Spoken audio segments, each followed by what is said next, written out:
Hello and welcome to Gaming Gain. My name is Muzz and this is my second time recording this Cyberpunk video. Now the reason it's the second time is not because I made any mistakes or anything like that. I was actually quite happy with it until I went back and listened to it and realised that I was pretty positive towards this game that does not deserve positive thoughts at this minute. Not to say that it doesn't deserve some praise here and there for what it's done in terms of the story, but the actual gameplay, the way the game functions really has to be discussed, and also the fact that there are so many missing features or promises from this game as of release. Now, Cyberpunk 2077 was supposed to be the second coming of gaming. This was supposed to be the game to blow all other games out the water. And has it? Well, as you can tell by the tone of my voice, no, it has not. It is just another open world game.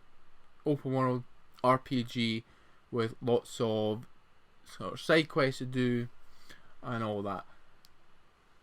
That's it. I'm afraid what they tried to portray, the developers, the advertisers, whoever it was this game-changing game that is going to revolutionise the way the open world is done. And it doesn't. It's a good open world. It's a good open world game that has a lot of the same tropes as other open world games.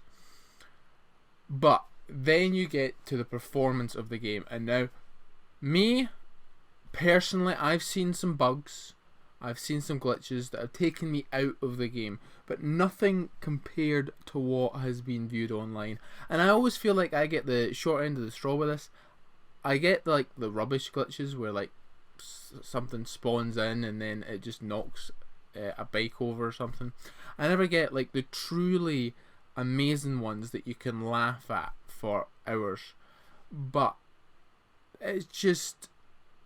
And again, I'm not a game developer. I don't know how hard it is to develop a game, but it's when you promise or you make these statements that this game is going to be so grand and so revolutionary to then have it be developed in this or shipped in this state.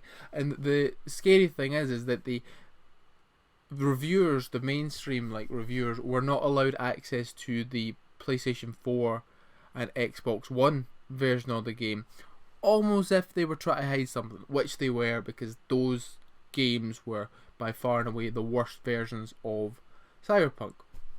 And it's just this seedy kind of tactics that just rub me the wrong way. If I had known about this before I bought the game, I bought the game not really knowing what was going on. I bought it a few days after, didn't really pay much attention to it, popped it in, I have been playing it ever since. It was only after when I bought it that I seen all the problems with it, the sort of negative press towards it, which is more than thoroughly deserved at this point, because the game, if you've watched some of the glitch videos, and I highly recommend you do, because some of them are breathtaking. Some of them are just the funniest things you'll ever see, and that's not what this game is supposed to be. This game is supposed to be, it takes itself seriously, which I don't mind. Takes itself seriously, supposed to be this pinnacle game that we're supposed to, everyone's supposed to hang their hat on and say that's the one, that's the game that changed it all. But it's just not. It's just a standard open world game. And while I will get on to the positive thing, because despite everything, there is credit to be given to this game and to the developers, but just you've got to talk about what has been going on with it at the moment, because it is an absolute joke. What they have, I wouldn't say, I'd probably say a joke actually, because it's becoming a joke, because people are like, well, you promised this and this is what you gave us. And it's a shame for obviously the people who worked hard in this game. They wouldn't want to ship it in this fashion, but obviously time management gets away from you. Higher ups probably promised things that they couldn't deliver. It's a classic tale of game design, the game developers against upper management who just promise all these things. But I think that's all I have to say on the whole controversy surrounding Cyberpunk at the minute, because that I touched on it in my other one, but I didn't go in on it. I didn't go in on it the way I thought I should have when I was listening to it back. I was like, I really should have went in on them there, because it deserves to be highlighted. It deserves to be discussed, and it deserves to be talked about, because it is just an absolute disaster. Moving on, let's try and get some positive feedback. Give some positive things, you know. While I have not had any, I've seen some bugs and glitches. My worst one was, I've had a crash. I've had the game crash on me, which was not ideal.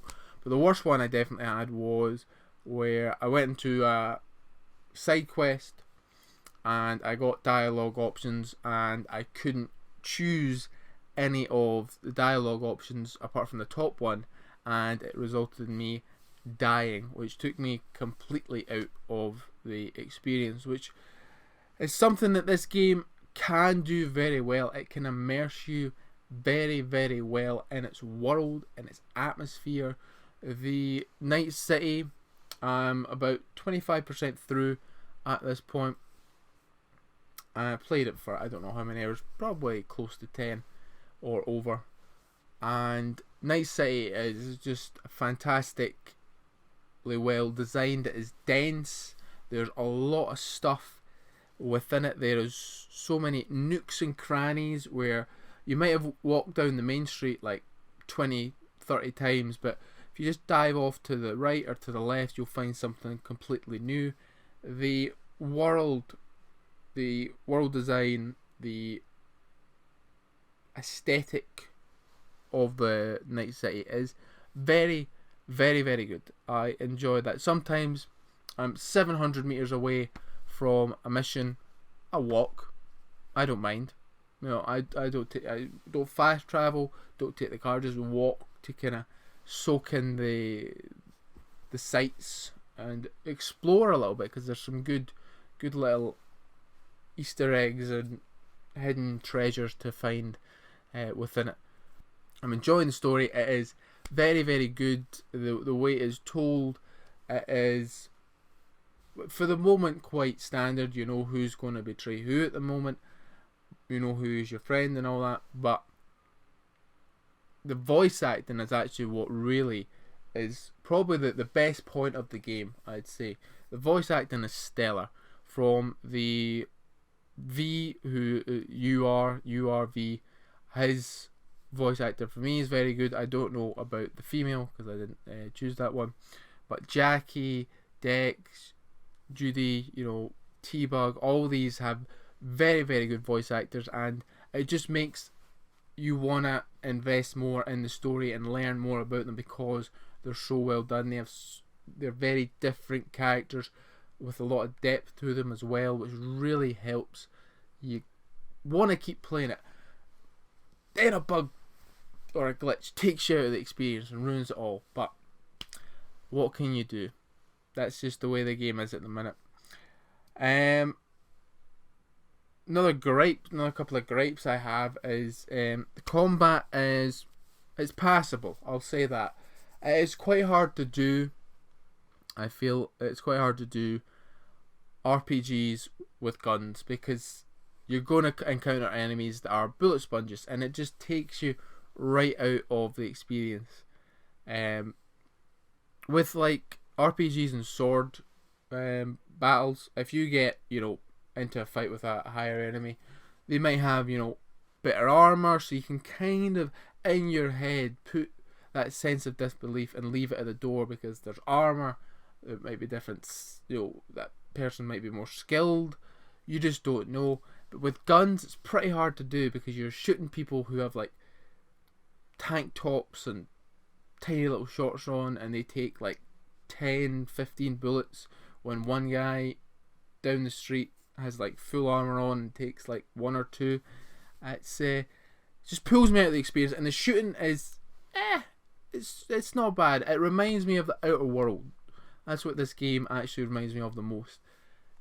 Very good acting. Game systems are decent. Combat average. And that's the way I feel, unfortunately. You can stealth. I wish the hacking was a little bit better. I was hoping for more things to do, like set up kind of like, distract an enemy over here that has something on top of it, knock that down, knock out the enemy, his buddy goes over, take him down with stealth, something like that. But there's not really that much to do. It's like distract an enemy, take him down with stealth, distract an enemy, take him down with stealth, ping. It's not the most in-depth hacking system. And while we're on stealth, it has one of the worst stealth animation takedowns I think I've ever seen. I don't know what you're doing to the person, but one, it does not look painful or look like it would knock you out, and it just looks awkward. Looks like V doesn't know what he's doing, despite he's supposed to be this, very experienced mercenary, I guess. But yeah, I think that is all. The side quest will end on a positive note, because I've ripped into this game. We'll end on a positive note. Side quests are very good. Normally in games like these, and there is some, there's like bounties, which is standard. There's like hideouts, I guess, or like police missions that you can do, which are just like little side activities. But there's actually ones that are like proper challenging and quite funny, to be honest. I found one where a guy had a prosthetic or a cybernetic enhancement to his junk, and it was malfunctioning, and you had to take him to the kind of the doctors of the place. I forget what they're called, and it was quite a funny interaction. V was clearly, you could lean into taking the piss out of him, which I'd done because it's quite a funny situation. And it's just stuff like that, where it's unique moments, unique stories, and it's not just the same, you've got this bounty, he's here, go get him. They actually give you like a little bit of the backstory with the bounty, kind of why you're doing it, what you're doing it for, which I appreciate. And some of those missions were actually quite tough. There was one where I got all the way through the club, unseen, and then one poor decision later, I'm fighting the whole club and trying to get out, which was a rush. It was also disappointing because I wanted to be stealthy. But anyway, that is my thoughts on Cyberpunk 2077. Should have either delayed it even further or just held their tongues to not promise things and not hype it up as much. And it's not necessarily their fault for that. Some of the fans out there for CG Projekt Red is a bit fanatical. But point is, the game has potential to be a very, very good game. Despite all the glitches, despite all that, I'm enjoying it. I can see what they were going for. And by the end of it, I don't think it will overtake any of my top games just because of the bugs and glitches, but I think it'll be in the conversation to certainly be a very good game, even a great game, if the story keeps going the way it's going. Plus it's got Keanu Reeves, so I mean, big marks for that. So that's my thoughts. What do you think? Cyberpunk 2077, greatest game to ever come, or absolute disaster, shouldn't be played? Let me know in the comments below. Talk to me. Let's get a conversation going. Also, if you're new here, please subscribe, ring the bell, do all that good stuff, and any thoughts, comments, general hostile remarks, leave them below. Thank you very much. Bye bye.